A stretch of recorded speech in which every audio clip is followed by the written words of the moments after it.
when I met Clay, the first thing I noticed was his big smile. April Page says she and Clay Watson had an instant connection, and it wasn't just because they shared a love for biking. He was just a super happy person. He loved life. It was one of my favorite pictures of us because he's so happy and I'm happy. But after a year of dating, she says something changed. When I tried to talk to him about anything that I noticed something was amiss, he would just blow it off.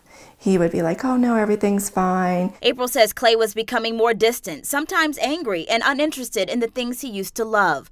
One time after they argued, she says Clay got his gun, kissed her, and left the house. April called the police for help. I felt guilty because I felt like he thought I betrayed him. But I didn't. I loved him, and that was hard. Shortly after, she got a call from Clay. I was like, Clay, you need to calm down.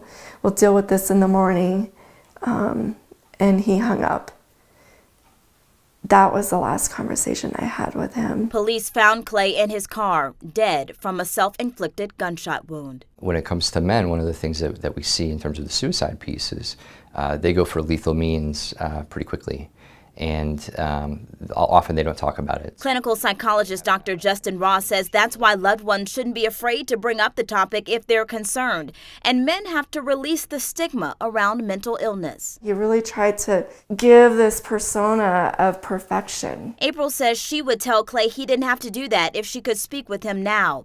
For the men she can speak to, she says this. When you're feeling all by yourself and you're alone and it's dark, and you don't see any light or any hope, there is some hope out there. A message for men in an effort to save lives. For The Now, I'm Kamasi Aaron.